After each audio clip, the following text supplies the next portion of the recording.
Cheeky Sport Dave, Gareth A. Davis with a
Anthony Joshua. Who is Anthony Joshua? That is a great question. Here's what we found out when we asked people, who is Anthony Joshua? Do you know who Anthony Joshua is?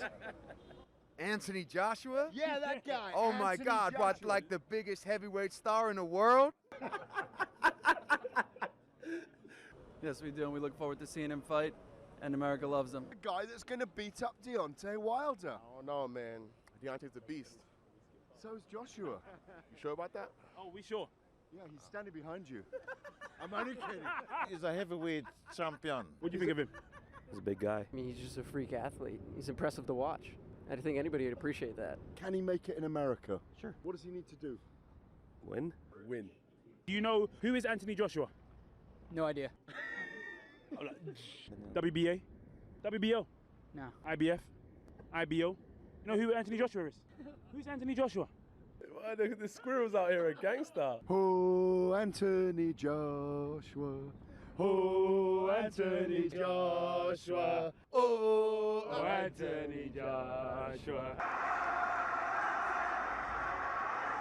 Cheeky Sport Dave and Mr. Gareth A. Davis live and direct in Madison Square Garden. Gareth, what are we doing here? This is a major occasion, the last set piece, the weigh-ins before Anthony Joshua and Andy Ruiz walk out to fight just about over there on the other side of that screen in just over maybe 30 hours time. 3 world title belts on the line. Anthony Joshua making his US debut against this Mexican-American who's come in on 6 weeks notice. This is a major occasion for boxing for Anthony Joshua and for a lot of British boxers who are all on this card. And an Irish boxer in Katie Taylor who's trying to unify the women's lightweight division against the Belgian Delphine Pearson. Callum Smith defending his super middleweight world #1 spot. You got Tommy Coyle, Josh Kelly, Joshua Buatsi. They're calling this the British invasion for very good reason. We're about to see all of them weigh in. We've had a spectacular week in Manhattan. And as I say, this is the final set piece. In front of us here, there's 5,000 fans who've all come in. Most of them flown in. They've got a late weigh-in today to allow the fans to get here in time. It's absolutely banging in here. We've been in here about an hour already. The atmosphere's been building.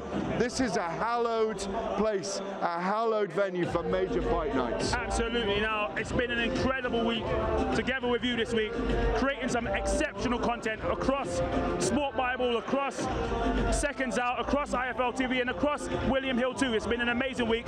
On top of that, we opened the show today showing our video that we created with Anthony Joshua, Who is AJ, where we went around New York, over across the bridge to Brooklyn. We spoke to some fans out there, and some normal people just asking who is Anthony Joshua, seeing if they know who he is, what they think of him, and what he needs to do to make it big in America. Well, we did, and you know, it was great fun making that video. I'm staying just a stone's throw across the road here from Madison Square Garden, Penn Station next to it here. We're in central Manhattan, and right above us, right here, just in fact outside, on 2 massive billboards every 5 minutes for about a minute, are 2 huge posters of Anthony Joshua bedecked in Hugo Boss suits. He looks fantastic. This is his opportunity, this is his platform to become a major star in America. We've seen it down time, across time in fight sports. You can make it huge in Europe, and he's been bigger than anyone, filling stadiums of 80 and 90,000 people. But you've still got to come to America. That's the thing, you've got to conquer the American market. Absolutely. Now, right behind us, Mr. David Diamante is literally just about starting. Let's hand it over to him for a little while. Okay, let's have a listen.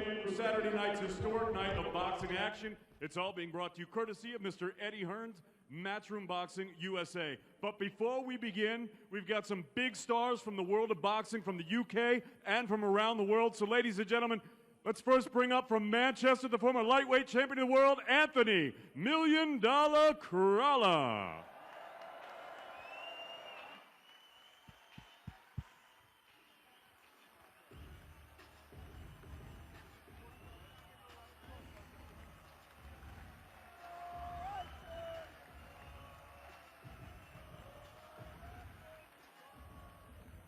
All right. Now let's bring up the Sheriff of Nottingham, former 4-time champion of the world. Ladies, he just got married. He just flew in from Italy. Carl, the Cobra Frotch.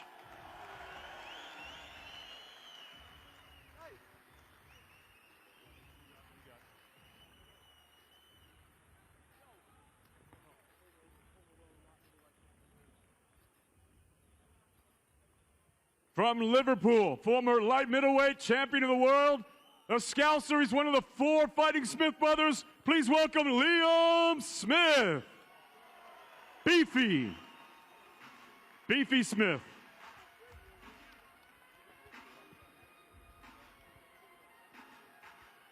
You know what? He's chasing rematches after that brilliant fight with Dillian White, after that brilliant fight with Anthony Joshua. So, you know, what's happening is there's such a big play going on over here at the moment with DAZN, with top-ranked DAZN, and ESPN Plus, of course. Everyone's fighting for the digital space in getting the audience for fight sports. Absolutely. Now, George Groves, yeah, as you can see, stage looking very big. He is looking very big. He's looking like a heavyweight. Eddie's bringing absolutely everybody George over. Groves and Carl Frotch chatting there. Unbelievable. There's an hilarious video of you and Carl Frotch going hand to hand, or leg to face. That's old news now. George Groves up there. Beefy. Beefy's up there. Beefy Smith is up there. Alexander Usyk about to come up on stage. They're all in town. This is what I mean about Madison Square Garden being the kind of place which draws everyone to see it. Absolutely. You know, we get that in Vegas. It's brilliant to get it in New York as well. It's incredible. I mean, just so you guys can see, we've got Alexander Usyk sporting some nice LV Louis Vuitton slippers. On top of that, I've also just spotted Mr. Derek Chisora down there. He is indeed. I wonder if he's going to get the call up in a minute or not. You know, it's a great thing for Derek to be here as well. Here's Matthew Macklin coming up on stage now. We're getting a parade of ex-champions here. Oh, it's beautiful. It's incredible. Even the sound of the cheers every single time somebody's get called up. It's incredible. Well, most of the fans in here are British anyway. That's why they are celebrating these guys. Alexander Usyk, of course, fought Tony Bellew in Liverpool, and here's Joseph Parker going up and saying, "We're sticking for Tony Bellew for a minute." You wait till Tony comes up. He looks like him. He's up on stage now. Of course, Parker and Usyk may fight at some point. Usyk looks big at the moment, doesn't he? Absolutely. There's a video we've been circulating right now with Joseph Parker training in the same camp with your good friend Mr. Tyson Fury. Well, of course, Tyson's in Las Vegas ahead of his fight on June the 15th against Tom Schwartz, the young unbeaten German. And of course, Joseph Parker based in Las Vegas with Kevin Barry at his home and their gym there, just behind a dentist, by the way. And that's what they say. They bring in the sparring partners, they knock their teeth out, and then they send them around the dentist to get them repaired.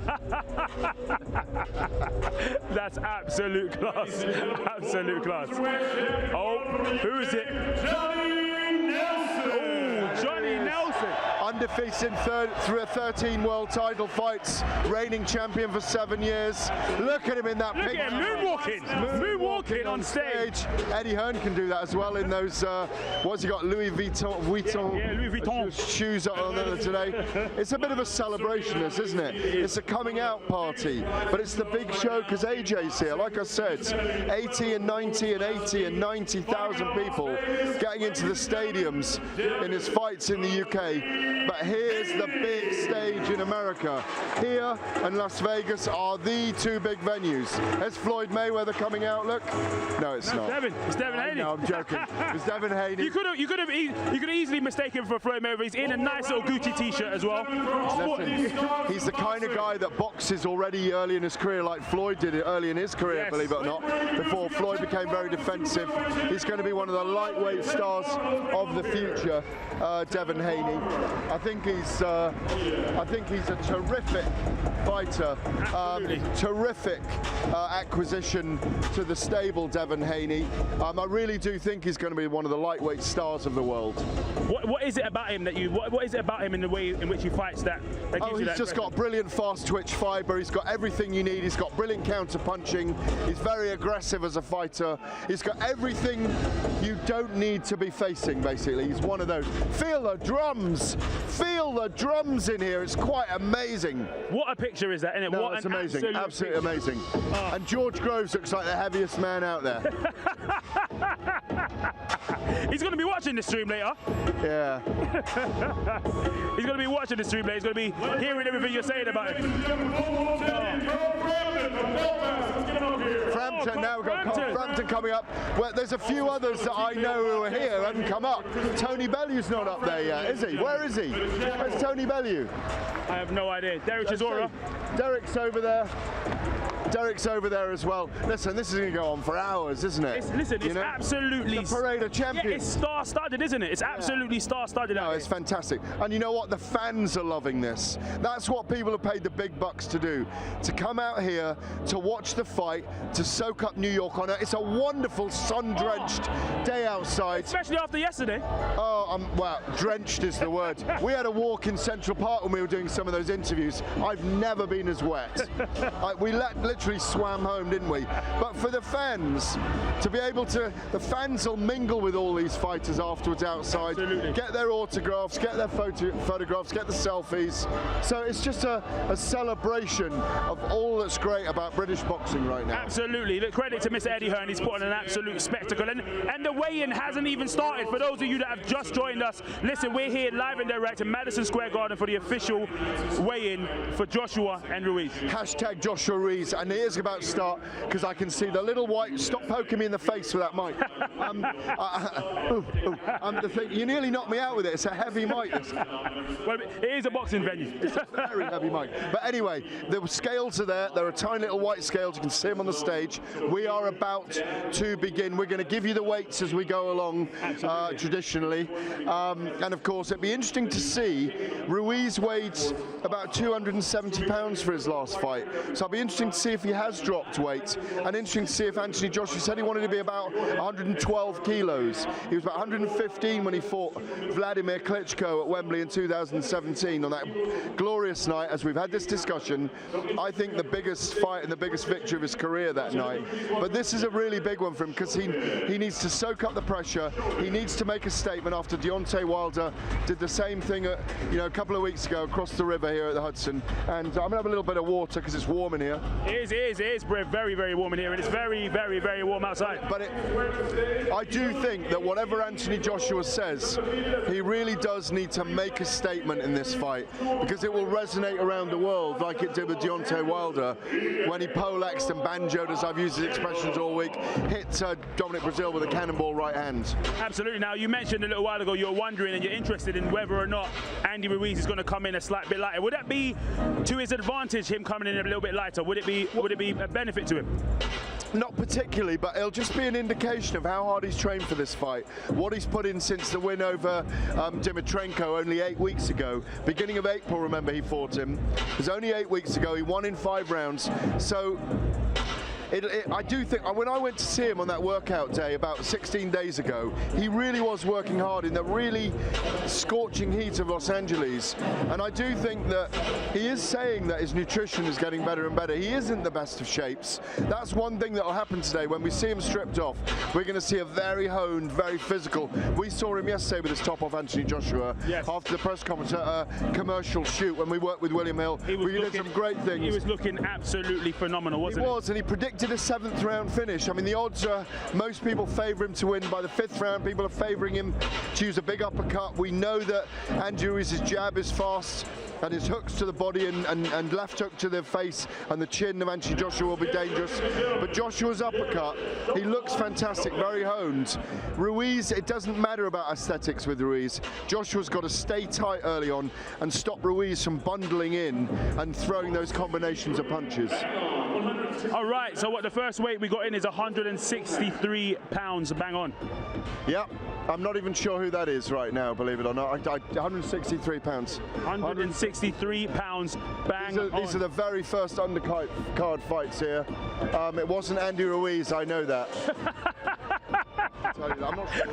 I'll tell you that much. It definitely is Andy Ruiz. For those of you guys just joining us once again, we are live and direct at Madison Square Garden for the official Joshua Ruiz weigh-in. Now listen, the fight kicks off tomorrow night, but before that, we have been here in New York City creating so much content, so make sure you keep it plugged to IFL TV, to Sport Bible, and also to Seconds Out, because there's loads and loads of content. And don't forget, also check out William Hill as well across social media, across Instagram, across Facebook, and across Twitter, because we've got loads and loads and loads of content, exclusive interviews with the likes of Eddie Hearn, Anthony Joshua, Andy Ruiz, and absolutely everybody here at the Undercard. So Diego Fonseca now, undefeated from Los Angeles, young fighter. This is an opportunity for some of these younger guys. 164.2, 162.4 pounds. It's an opportunity for these very young fighters, particularly for Fonseca here, to put himself on a big scale. There won't be, on a big stage, there won't be a lot of people in when they fight. These are very much the undercard fights, but a major opportunity for them just to showcase and soak up being at the historic Madison Square Garden. That's exactly what I was going to say. I was going to say, even though the venue is not going to be absolutely packed when they fight. One man and his dog. That's probably a service dog. A service dog, yeah? One man and his service dog, yeah. But the question is, what would it mean for these fighters to fight here? Well, they know the history, you know. Everybody knows the name of this venue. Muhammad Ali and Joe Frazier fought here in 1971. Lennox Lewis fought Evander Holyfield in one of the most controversial heavyweight fights in history, the robbery fight they call it, when Lennox Lewis clearly won the fight, but Evander Holyfield got a decision. It got one decision. There was a draw from the British judge that night, Larry O'Connell, 115 apiece, and it was even reported that was there skullduggery, shenanigans going on with the judging? There wasn't. The 10 points must system is very subjective. Judges make mistakes sometimes. We saw that with Gennady Golovkin and Canelo Alvarez in their first fight. Gennady clearly won the fight, 7 rounds 5 or 8 rounds 4, but the judges got it wrong on the night. So this venue speaks of so many names. Sugar Ray Robinson, Rocky Marciano, Jake LaMotta, Joe Calzaghe fought against Roy Jones Jr., Nazim Hammett and Kevin Kelly had a Rock'em Sock'em Robots fight back in 1997. It just goes on and on and on. Jack Dempsey, all these big names, you know, Max Baer, all these fighters came here, had some amazing occasions here. And this is the 4th version of Madison Square Garden. It's been in different places. And by the way, it's named after a cycle track, the Madison that we have in the Olympics, because it's exactly the distance of the Madison race. That's why it's known as Madison Square Garden around the world. All right, you see, listen. That's why we pay him the big bucks. You know what I'm saying? The knowledge is supreme. Do you want me to do the Jabberwocky right now? Give the Jabberwocky, hit him. Not right now. We'll do that later. I'll tell you, the knowledge of this man. We've really got time to fill. I'm not giving you a CS. Supreme. Yeah, I'm not a Lewis Carroll poem right now. Okay. So Jenkins, 161.6. 161.6 for Jenkins. Austin Williams here coming in, looking in fantastic shape, by the way. Specimen, Dave. I'm loving the hair. Yeah, no, he looks good, looks really good. I might need to grow mine out. Yeah, a couple of pounds lighter, 159 pounds. Yeah, this could be a good fight, this. Yeah, it's one you're looking forward to on the undercard. Forward to, yeah. Listen, a couple more men and a couple more dogs will be in there. We'll be running around doing a William Hill Instagram while that's on. Oh, yeah. Interviewing all the stars turn up on the red carpet on the night, of course. Brad Pitt, Angelina Jolie, Barry Hearn. Yes. Look, Meek Mill's going to be in attendance. Jay-Z. Yeah. A bit of a P. Diddy himself. Alicia Keys. Ruiz, you know what I mean? Who else are we going to be getting? I think there's a lot of stars coming. I can't think. Matt Damon coming, isn't he? Oh yeah, absolutely. I think some of there's a lot of big names coming. Huge, I don't think the president's coming, but obviously he was a boxing promoter at one time. Oh yeah, he was, wasn't he? And there was talk. Andy Ruiz said he wanted to invite the president to come, but I don't know if he'll be in the plush seats on Sunday night. Listen, it's going to be an absolute spectacle of a venue, a spectacle of a night here at Madison Square Garden. Listen, even right now I can just feel it, the anticipation, the 5,000 Brits that are surrounding us right on top of us. If you guys could only see, it's incredible. Like I said, the spectacle that Eddie Hearn has brought to New York. Yeah, but the other thing about this so far is that we are only seeing the crowd waiting in anticipation for all those British and Irish fighters to come out. Wait till Tommy Coyle, Boatsy, Katie Taylor, Callum Smith, and Anthony Joshua all come out. You're going to hear them, although you can't see them, you will hear them. Wait till they really start to come out, and we are going to make some noise with them. Absolutely. Boys, yes. We're going to be getting them all up. They'll all be out of their seats. They might have just stepped off the plane, but there will be major noise. There won't be time for any jet lag around here. There won't be time for any jet lag. Listen, it's only a 5-hour time difference. You know, you get here, you land, you do the red eye, you play, and you watch the fights. That's what happens. You do the red eye on the plane. Oh, Gareth, you're coming up with all sorts of absolute moments of gold here. I can see Virgil Hunter over there lining up, I expect. Who's coming? Here we go.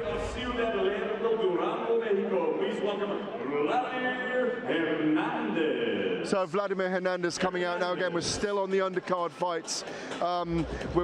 It's amazing how quiet the audience is. They're a bit like us. They're anticipating the last 6 or 7 fights on the card so they can really go spare in here. I cannot wait for it. No, because you know yourself, when Anthony Joshua, you've done the stadium fights with him that he's been fighting in the UK the last 4 times. It's absolutely monumental. There's nothing like it. Even the O2 Arena with Dillian White's amazing, isn't it? Oh, absolutely. Listen, there is absolutely nothing like the British fans. The amount of passion that you can feel, that you can hear, that you can see. They love the sport of boxing, and they love Anthony Joshua. Yeah, the Russian-Mexican Vladimir Hernandez on the scales right now. Stop poking me. Mate, I'm almost listen, let me tell you something. We might end up throwing down this mic and going at it ourselves, mate. All right? You don't want this. You don't want this smoke, Gareth. You don't want it. You don't want what I've got. This is what Ruiz and Joshua will look like later. That's what me and Joshua look like. They will. They will. There's a 7-inch reach advantage for Joshua. I'm not convinced he's 6'2", as it says on BoxRec. He's 5'11". No, he's 6 foot. He's 6 foot. What are you? I'm 5'11". Yeah, he's just a little bit taller than us. I reckon he's 6 foot tall. For me, okay, here he comes. This is the guy, Suleiman Sissoko, who is now managed by Anthony Joshua. All right. He's an absolute beast, this guy. As I say, Anthony Joshua spotted him. He's very, very impressed with him. Look at this. He's an absolute animal. He's in absolute 156 shape. and 3/4 pounds. 166 and 3/4 pounds. Just under super middleweight, of course. We saw him over at the workout. What did you see from him at the public workout? Well, he's one of those guys, a bit like Boatsy. He's got an incredibly teak tough body. He's exactly like Boatsy. He really lets it go when he goes in there. He likes to, I mean, look at the physique on the guy, you know, and he's got a pound and a half to spare for inside the super middleweight limit, you know. No, Joshua, Anthony Joshua believes he's destined for very great things. He said when he saw him, he's got to know him, and I think he's being trained by Virgil Hunter, who trained Andre Ward, of course, who, when he finished his career a couple of years ago, really was regarded as the #1 pound for pound in the world, because Floyd Mayweather had kind of slipped away by then. But Virgil Hunter training him in Oakland, Amir Khan he trained, so many great fighters he's trained, but also Virgil comes from that old school black street fighting, the design of kind of like being able to twist a hand, exposing the body, doing all kinds of things, street tricks, street smarts, ring smarts. I love it. I absolutely love it. Listen, who are you looking forward to seeing the most next? Which of all of these fights have the most needle? Wow, the most needle. Needle. Do you know we haven't seen a lot? Seen much needle, have we? So no. We haven't. It's very interesting. There hasn't been an incident all week.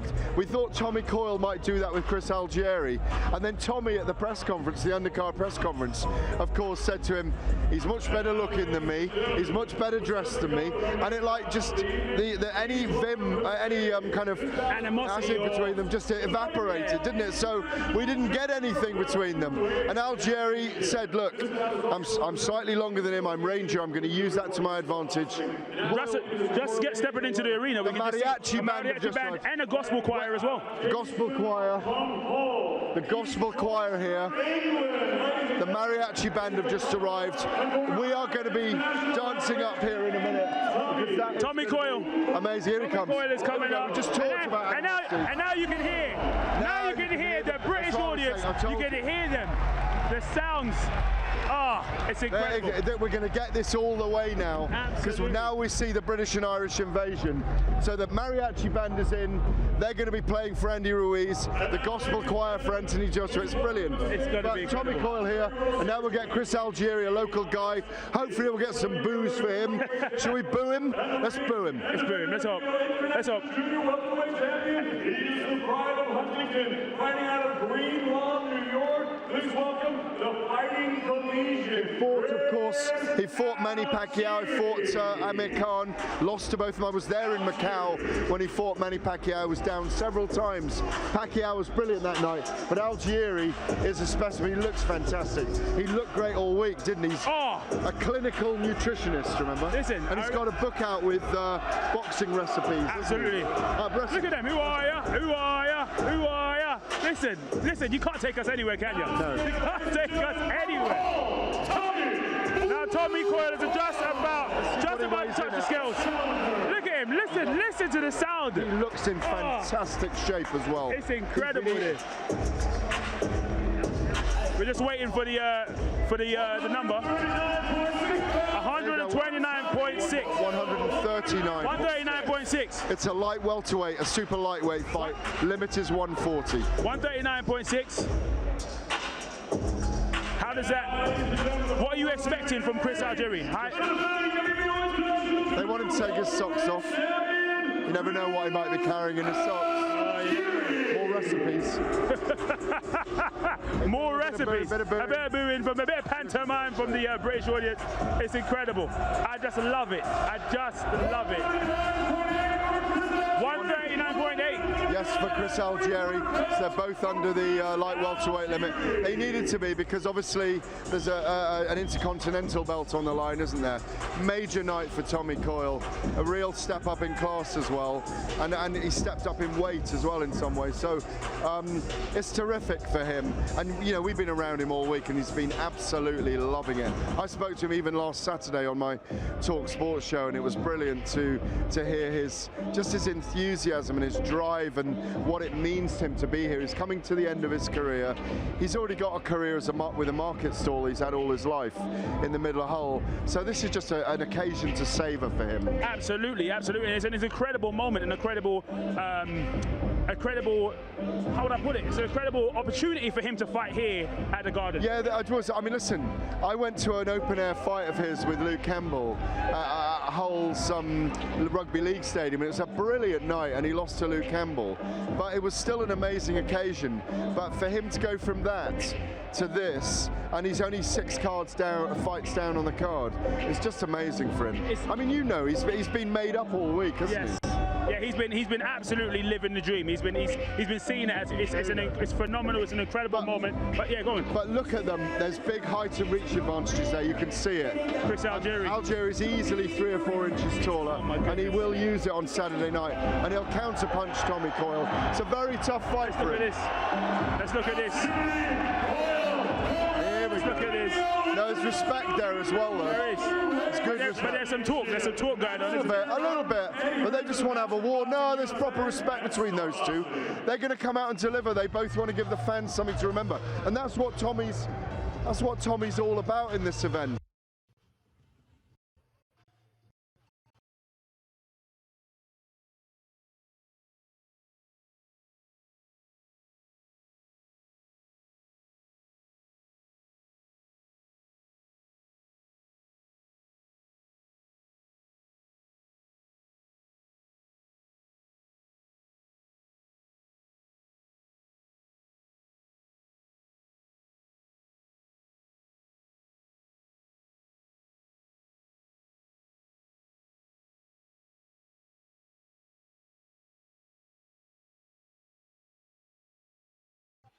Let you know what the odds are.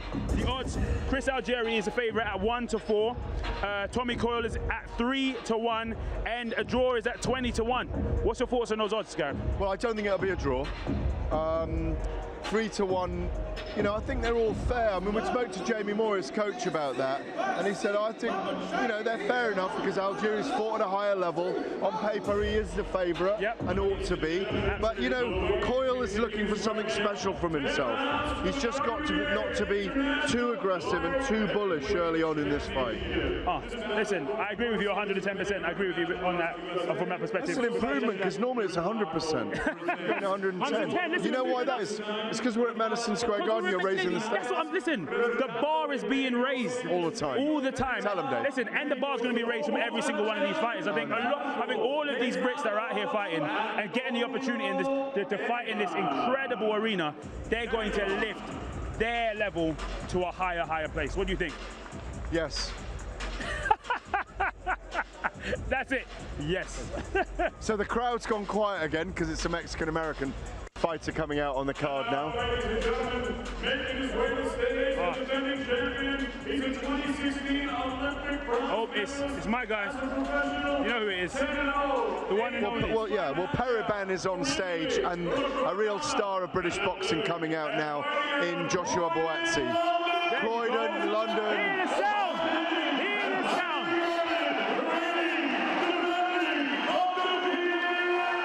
You get that noise.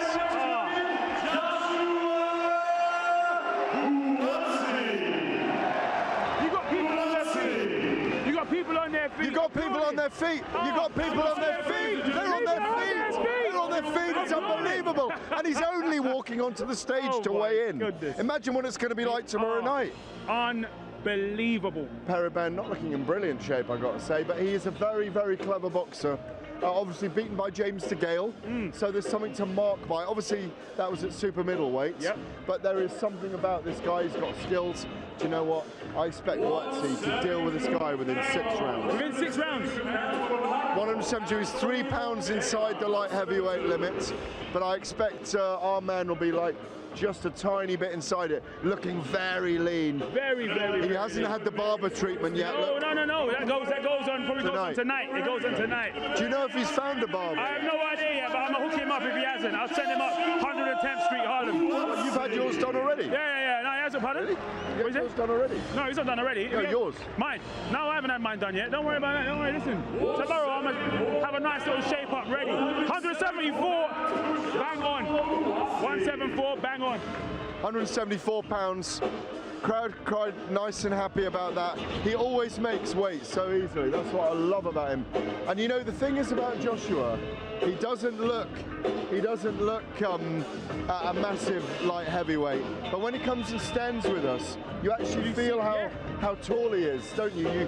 You see that he's actually a very big man, but it's deceptive with him, isn't it? Absolutely. And do you know what I mean? On top of that, he also carries a certain presence to himself. No question. You can feel it when he's around you. There's a certain question. air of greatness about him that he's going to achieve a lot of great things. Yeah, I agree. I do. I've always felt that about him. I've told you the story. I've told the viewers this many times, that when I met him when he was going to the Olympics, I met him in the GB team.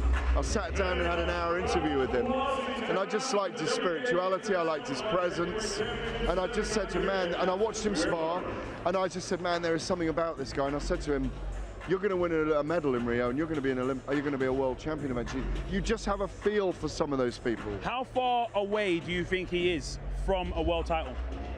It depends on opportunity, but I think it might be a year and a half away from About a year and a half? Yeah. He's headlining his own card if he comes out of this, which is absolutely incredible for him, isn't it? Yeah, of course. Over in Manchester Arena. That's, you know, it's showing that there's so much faith in him as a fighter. Well, I think it's great that he's headlining Manchester, because really as a Croydon boy, he really ought to be headlining in London. But if they can put him on as a headliner in Manchester, it's amazing.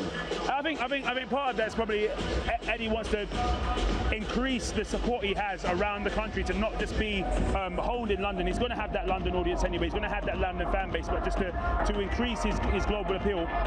But before that, increase his domestic appeal within the United Kingdom. No, absolutely right, David. I mean, you're becoming the expert and I'm becoming the presenter. But it's because I'm holding the microphone.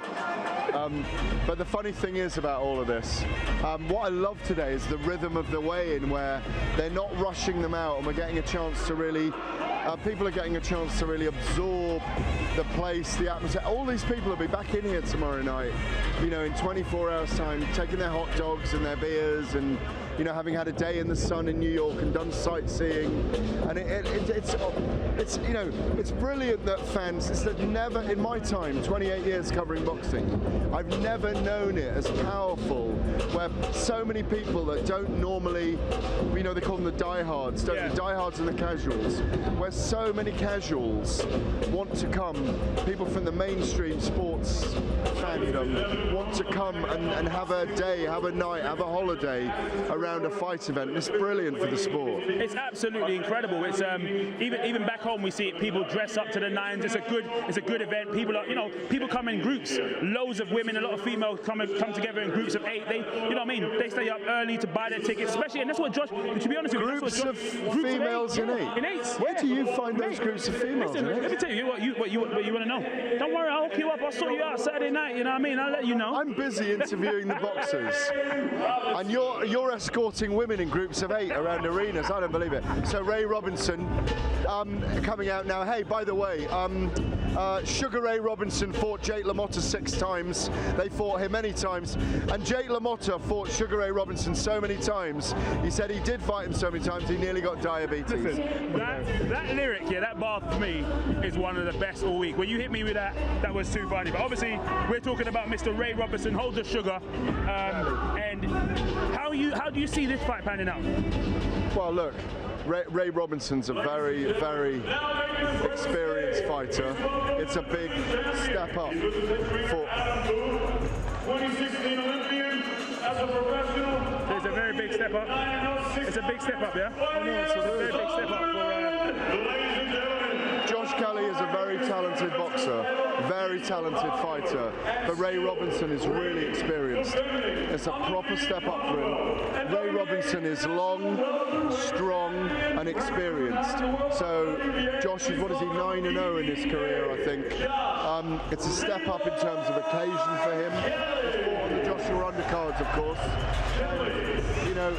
He's loved it all week. He's been kind of brilliant with us and everyone all week. He's been on great form. He's built for these kind of occasions. His trainer, Adam Booth, really tells us that he's someone special. He's got his own style, hands low, great puncher, but up against Ray Robinson, he's up against a very long, experienced, powerful fighter who ain't giving it up easily here in his homeland, believe me. Absolutely. He weighed in at 146 even. Yeah. Any thoughts on the weight? Yeah, it's good. He looks fantastic. I mean, listen, the guy looks in fantastic shape. He always is, Ray Robinson, but so is Josh Kelly. And look at him. He looks fantastic. Mr. PB. Pulling out his boxer shorts, make sure the bulge is in the correct place. Yeah, the bulge falls to the right side. Or is it the left side? To the left. Wherever the light hits. And our favourite ring card girl who gave him a 10 the other day. Yep. Don't tell his wife. Yeah, no. Fiance. On his left over there. She gave him a 10 out of 10, didn't she? Oh, she did give him a 10 out of 10. You see, he's got the Olympic rings right there on his left-hand side as well. What does being in the Olympics is part of the GBT? Well, what does that mean? What experience does that give him? Well, I mean, look, the whole setup in Sheffield is amazing for all these guys. They are virtually professionals while they're there, David. And going to an Olympic Games, living in the village with 3,000 other athletes, all at the pinnacle of their own sports. And these guys love the occasion. All right, he didn't come back with a medal, but it was a great experience for him. I think he turned pro at the right time, didn't want to stay as a pro and do comm games or... as an amateur, you mean? As an amateur, yeah. So he's turned pro. He can come up under the masterful shadow of people like Anthony Joshua, already world champions. He will grow very quickly, and I think with Josh Kelly. I think we'll see him in a world title fight between maybe in 18 months' time. Oh, seriously? 18 months, 2 years' time. Oh yeah, it's a great division that though. It is. It's a great division, and it's only getting better. I'm going to hit you guys up with some of the odds for the main event. The main event is still coming. For those of you guys that are in, I just want to watch the face-off. Yeah. Let's see it. Yeah, I do like the sternness with these two men. They Very really are. stern. Yeah, they are. Very, very stern. Yeah, it's been a great fight. This. You can see that he knows it's not going to be a joke at all. You can see that he knows it's a very, very, very serious test. Look at Kelly eyeing him up. What doesn't want to move? This is a great stare down. A great stare down there. Oh my days. Really? Is there no handshakes? No handshakes, huh? Nah, no handshakes. So finally a bit of venom on the card. Oh! I like that. I live for that. They you know were, what I mean? Inject it into my veins. One man wasn't going to put his hand up to shake the other one before that. It was brilliant. It was a handshake standoff. It was almost like someone was going to get left hanging and nobody wanted to put their hand out first. You know what I mean? Oh my days. So we're getting to the business end of the weigh-in now. Obviously on that fight, Kelly the favourite, I think, in this fight, marginally, isn't he? He is the marginal favourite. I haven't got his odds up right here, but he is definitely the marginal favourite on that. So we're really, the crowd's going to start going crazy here again in a minute, because as I say, we're getting to the business end of the card now. The fights that, you know, the world title fights. We've got 3 world title fights on this card, of course. I'm trying to remember how many belts altogether. I think in those 3 world title fights, there's something like 11 belts up for grabs. Quite extraordinary, really. And a new belt for the women. The Ring Magazine, Doug Fisher, the editor, has created. I mean, I write a column for Ring Magazine. I'm part of their team as well. Let him know. Let him know. I just no, but I love the fact that they did create a belt for the women's lightweight title, because you know it's the right time to do it, because you've got Delphine Pearson, 43-1, 10 years as a pro, a really great champion. We spoke to her earlier in the week. She's a policewoman back in Belgium. Katie Taylor, undefeated as a pro, 5 world championships as an amateur in a row, 6 European championships, gold medal in the Olympics. She's unified 3 of the world title belts so far, but to be the undisputed champion of the world, she needs to beat Delphine Pearson. Don't go there with that debate right now. I was just going to ask. Obviously, there's a wealth of experience on one side, and obviously there's a wealth of talent and ability on the other. What wins? And toughness on both sides. Exactly. So how does that? In fact, let me not even ask what wins. How does that fight play out from that perspective? Well, Taylor's got to time Pearson. Pearson's an awkward fighter who creates angles with her body shape. She's tall and angular. Katie likes to create angles with movement, shifting movement, and has got very fast hand speed. And she has only got one hand speed, fast. That has got one speed. That's all she does. That's how she fights. So she's just got to find. Here they come. Just been building them up, and here they come. Here they come.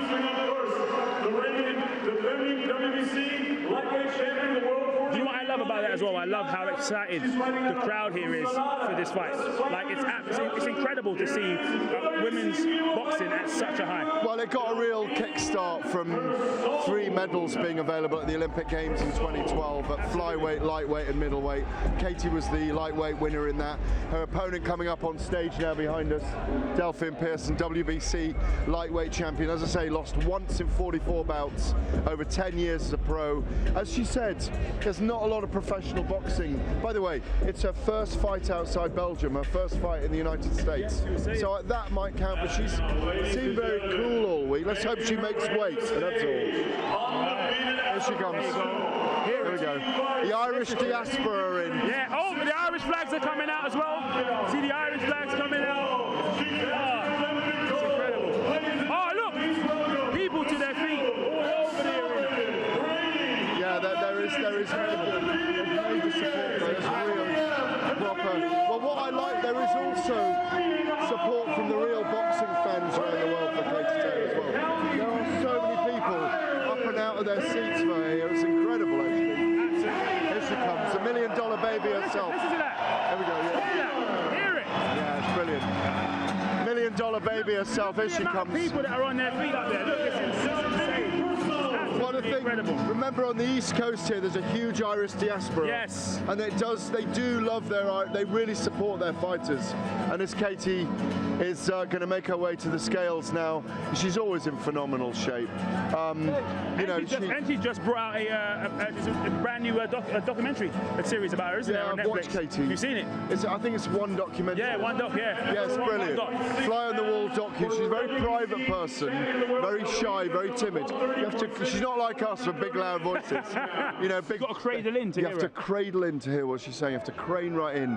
She's got two things on her mind at all times: fighting and God. And that's what she does. Absolutely. Here we go. We see the WBC belt being held. Look at her. She's in great shape. Here it comes. It's Katie Taylor. She's just taken to the scale here. Listen to that sound, man. It's just incredible. It's just incredible.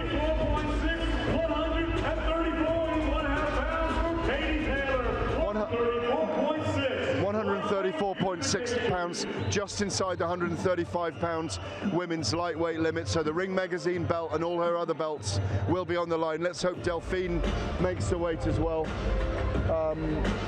Well, she's already weighed in. Maybe I missed Delphine. Sorry, she was inside the limit. I'm being told by Steven Spielberg, our producer over here, that we are. She was inside the limit. So, and I was getting so excited about Katie. Mate, I can't believe Spielberg's up here, mate. We're getting so excited about the crowd, we forgot about Delphine Pearson. And that's the important thing in this. Don't write off Delphine Pearson. This is the biggest fight of her life, and the biggest fight of her career, and the biggest fight of Katie Taylor's career so far. But she does have the skills and the persona and the standing to go on, and the interest in people to go on and be the best woman fighter of all time. And let me ask you this one question, right? How important is this fight in the history of women's boxing? Oh, it's really important. Look, a women's lightweight belt by the Ring Magazine's being created for this. You can see that Delphine Pearson is slightly longer in all her dimensions, and she will try and use her range and awkwardness when they do fight. Shake hands, nice bow. You rarely get the animosity between the women. Well, not Katie anyway. Absolutely. Both those women do their talking in the ring. And remember, Delphine Pearson is a sharpshooter. Remember, she told us she trains the guys with the guns. Yeah, she does. She does. She trains the police. Yeah. She trains hand-to-hand combat as well. Listen, she's an absolute character. And that's what I love about boxing. There are so much characters involved. No, in the stories are incredible. The storylines are incredible. Yeah. Look, I'm holding myself back from actually shaking my leg here because listen, the vibes, the music, the tunes, it's incredible, isn't it? Look at you. Go on, Gareth. Let him know what you can do. Let him see. Let him see. Let me hold this for a second. I want those groups of 8 women that follow you around in the arena to just come and dance. I was gonna say, let me hold this for a second and let you entertain with your hips.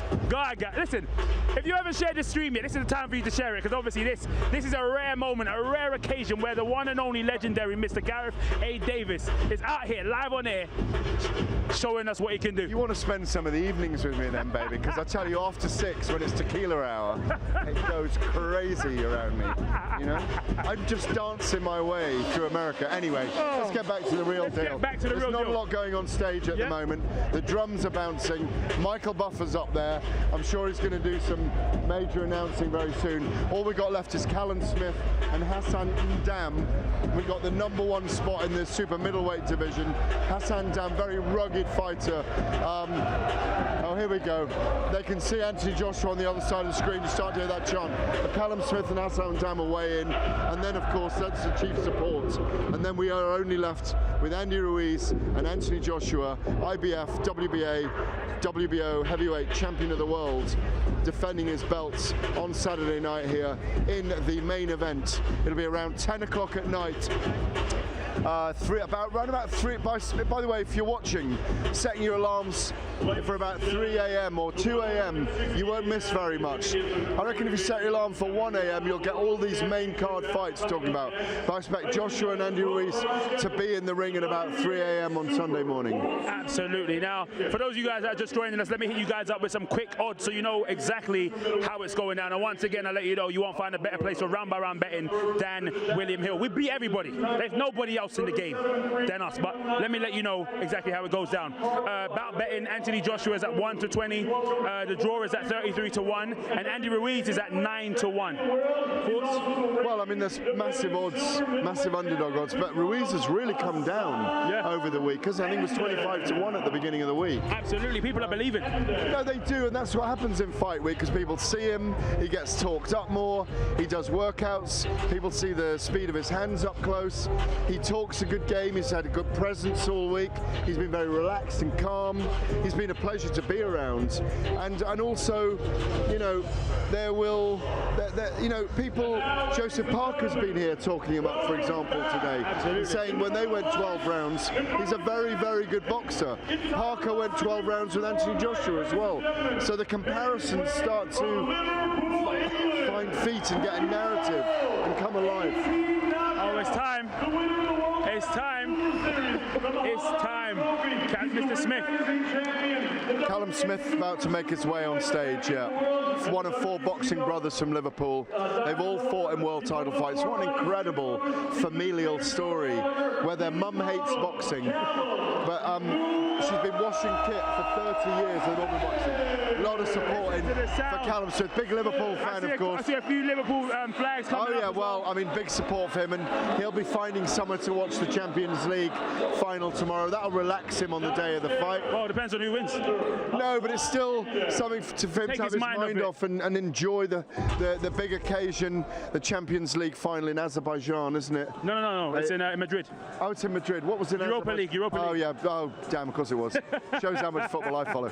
In Madrid tomorrow night, and he'll be able to. Spielberg moving us along. Yeah, Spielberg. Yeah. 166 pounds, 2 pounds inside the 168 pound super middleweight limit for Hassan Dam. But here's Callum Smith to the scales. Let's have a little look. Absolute consummate professionals so far. We've had everybody making weight. Well, let's just see if he makes weight here first of all.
Who knew that it would become the British boxing's anthem?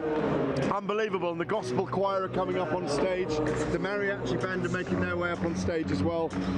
This has become the anthem for Anthony Joshua. Everybody's up on stage. And I thought it was Michael Buffer singing it. He does sing it a few times, though, doesn't he? Oh, he loves it. Yeah. Privately with us. Here we go. Absolutely, absolutely.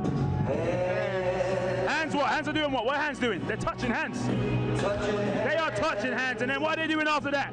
They're reaching out. They're reaching out. Touching me, and then they're touching you. There you go. Oh my days, everyone's on their feet. This is unbelievable. Unbelievable. Oh, look, Joshua show. 5,000 Brits on their feet in this place, singing out Sweet Caroline. It's unreal. There's nothing like it, is it? No. Oh my goodness. Bringing the Joshua show to America is so key. Here we go again. Join in, everybody. We got verses and verses. You're at home. Join in. Even if you can't sing in tune, get involved. It's a lovely atmosphere. It is absolutely. The Americans are loving it. Oh, they are. It's you know, you see it sometimes on TV, but it's not the same. It's not the same seeing it on TV than actually being here. That's why it was so important for Eddie Hearn to bring, like you said, the show here to America, so the Americans can see it, so they can feel it, so they can taste it. Together now. There we go. There we go. There we are. Yeah, absolutely. Listen, it's unbelievable. I'm just sitting here just seeing, and Gareth is on his own one, he's enjoying himself right here, but I'm just sitting here looking at this absolute spectacle. 5,000 Brits shouting out Sweet Caroline. It's magical. It's absolutely magical in here. Oh my days. It's unbelievable that this is being brought here, and on Saturday night, when 20 or so thousand are in this stadium singing it, it's going to reverberate around the United States, isn't it? This sound is going to be on a growth hormone tomorrow night. It's going to what? You're saying it's going to be on what Jerome Miller was on? Kind of, but it's going to be absolutely every single tier. Here we go. We did it in the week with people. Here it starts. The Joshua show. Oh, Anthony Joshua. Well, listen. no, People, it's incredible. What's great is when the Brits travel to support their fans. We do not get thousands of American fans travelling over to the UK to support their fighters. Absolutely. You know, we don't. It doesn't happen. It doesn't happen. Yeah, so it's incredible that these fans savage. You're hearing that? Who are you? And they're quite partisan. Yeah, they are. They are. A stentorian crowd in here right now. Look it up. Stentorian? Yeah, biased. Oh, all right. Biased crowd. Listen to that. On stage now, listen to that. It's insane because it's like you'd think he's fighting at home. We saw that at the weigh-in with Tyson Fury over in LA. It was as if he's the home fighter here. Yeah, it's as good as any weigh-in back home. I mean, some of those weigh-ins have had where we've kind of been in Islington and places like that with Matchroom recently. Yes. There have been great atmospheres and people come on a Friday afternoon. It's amazing. But here we go. They're just about to come out. There's Andy Ruiz. Yes. Just do it. It says. Absolutely. About to come out. We can see him ready to come out. It must be very, absolutely very smooth. Yeah. Okay, here we go.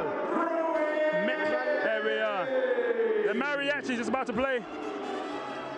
Do you know what this music reminds me of, Gareth? What? It reminds me of me and you in the barrio.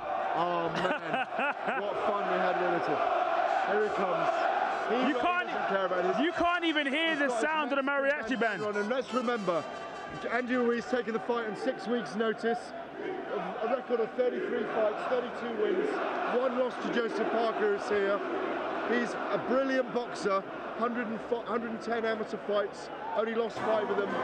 He's got very good hands, very fast hands. There's never been a Mexican heavyweight champion. So there's so much at stake for him on Saturday night. So Andy Ruiz Jr. There we are, there he is. Look at him. You know what they They chanted him higher, but they didn't boo him. They didn't. He hasn't been They didn't. No, because if it had been Jarrell Miller, he would have got screamed out of the Mate, there might have been some tomatoes thrown. There might have been, oh yeah, oh. And these knockouts of Anthony Joshua showing up on the screen above us, that's what gets the crowd so excited here. They're going to go away, have a drink, have some dinner, do their sightseeing tomorrow, get in here early, get dressed up, as we will be. You haven't worn a shirt all. No, because I've been saving it. Tomorrow, you know me. You know on fight night. Oh, yeah. You know on fight night I done it up. And that will definitely be happening. Hold on, let's leave it to Michael Buffer to speak right now. He's giving us a wave. He's giving us a wave. There we go. The Mexicans, La Raza as they call them. He's feeling it's his destiny. He's ready to take his top off and show us his big belly. But it doesn't matter. Joshua's told us all week, the aesthetics don't matter. Here comes Anthony Joshua.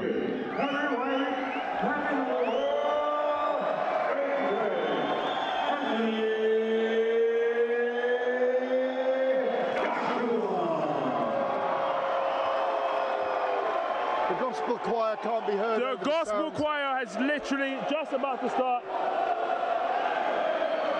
And here comes Anthony Joshua.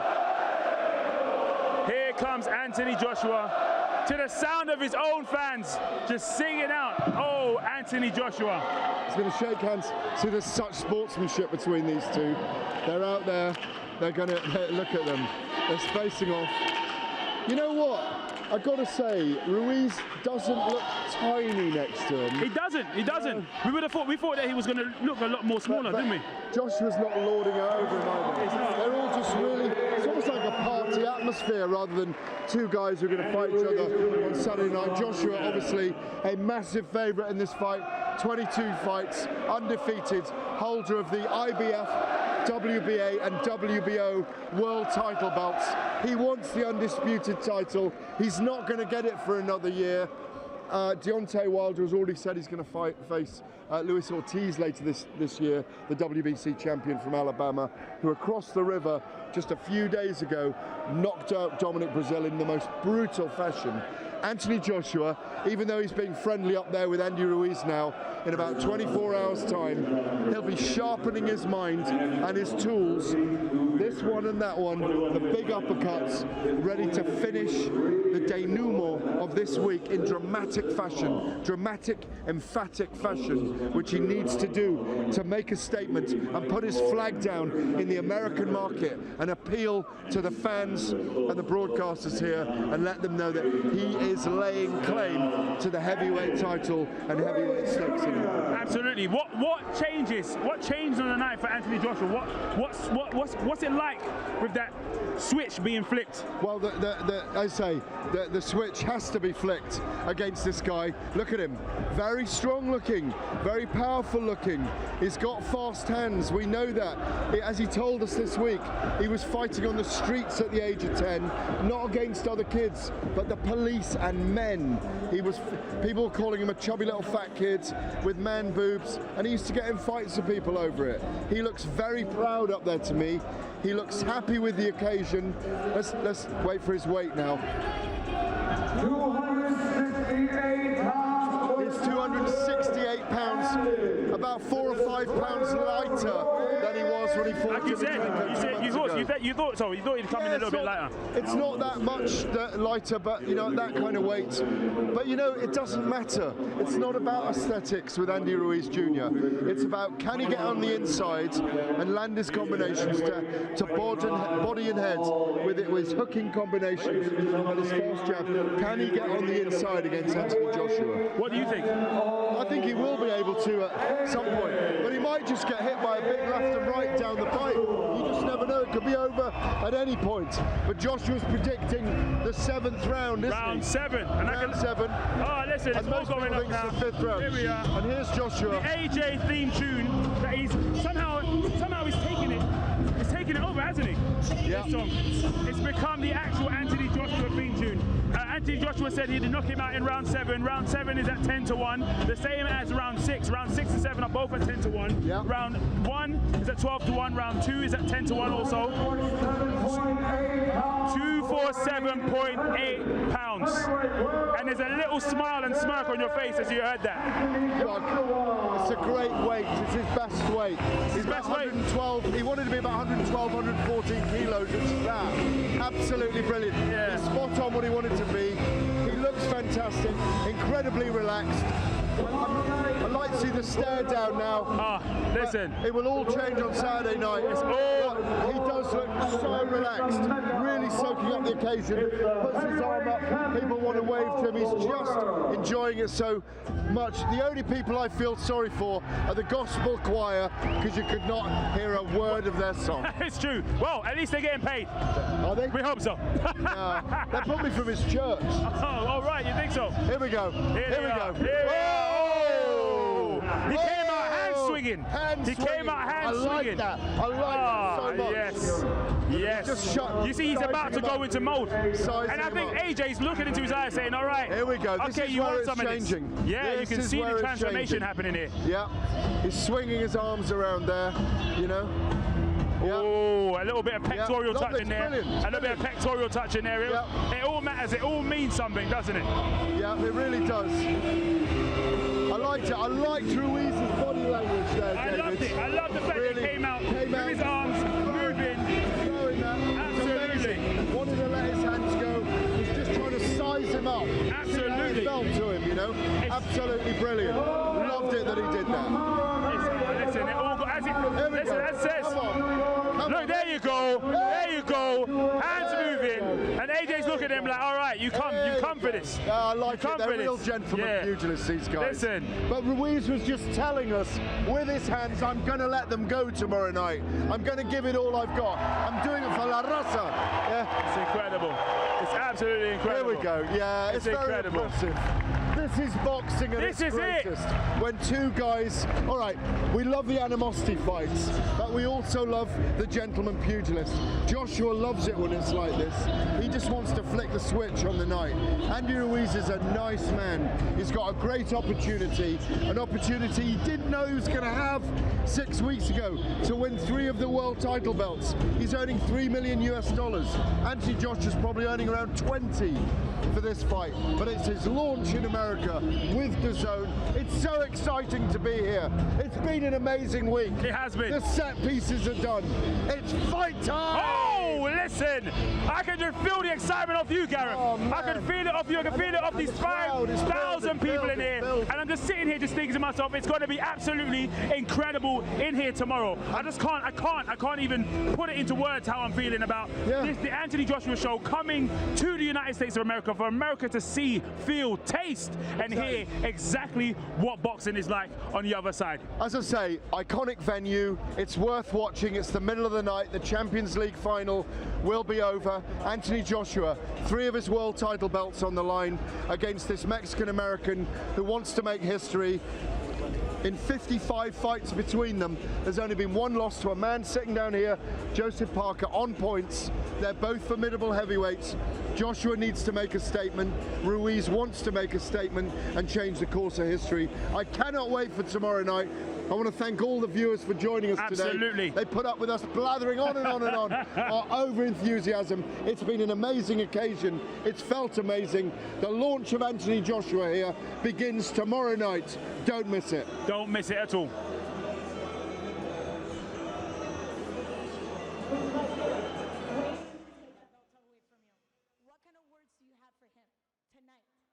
Good luck, champ. Hello. Oh, you guys didn't hear the first part of this interview. This was huge.